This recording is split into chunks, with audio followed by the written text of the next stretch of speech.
Pastels, markers, and artist's paint brushes come into focus on an artist's work table. I knew I wanted to be on the ocean again, and there's only a few of the residencies with the national park system that allow you to be on the ocean. A wave crashes on a rocky shore.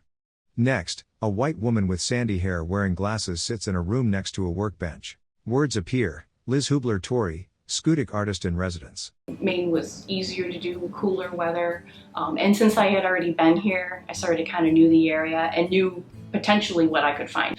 Calm water in a cove at dusk, a small tree-covered island sits in the distance. I loved the environment, and so I was glad to come back.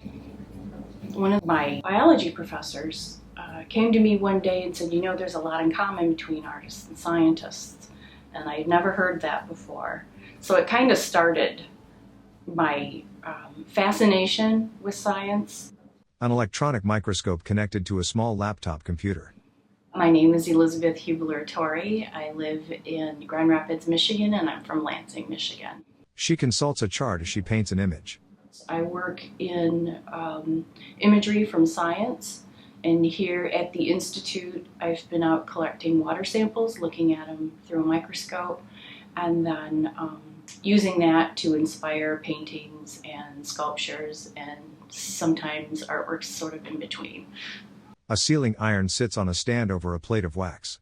My process is encaustic. It's heated beeswax mixed with pigment, usually oil paint to mix colors. I've got about 5 different processes. A variety of art supplies on a table.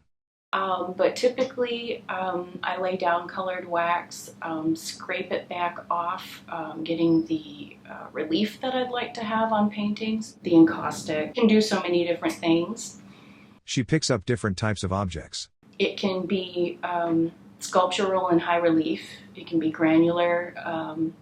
It can be very smooth and glass-like, but it can also be, if heated a little bit warmer than body temperature, it can be very plastic and resinous and sticky, and you can mold it and do different things with it. So I work back and forth.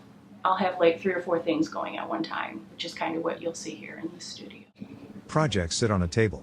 I want it to look like it came from nature, but you might not know what it is. So they'll still have 1 foot in reality and 1 foot in fantasy. So there's always a point at which the imagery can be pushed or the artwork can be pushed. And I have to decide when and how to do that. A desk with more art supplies. It's more of my creation and juxtapositions of the different things. I don't expect the audience to know what these things are, but I want them to ask. And sometimes I'll put a little clue. I'll put like the Latin name or the scientific name of the organism in there, and I'll come up with, that'll be the name of the piece. So if there's any question, it just looks abstract to them, because to most people it's just going to look abstract. There's clues in there to go look it up yourself and find out what this really is. Brushes, scissors, and other art tools. I'm kind of in a niche when it comes to conservation and activism with my artwork.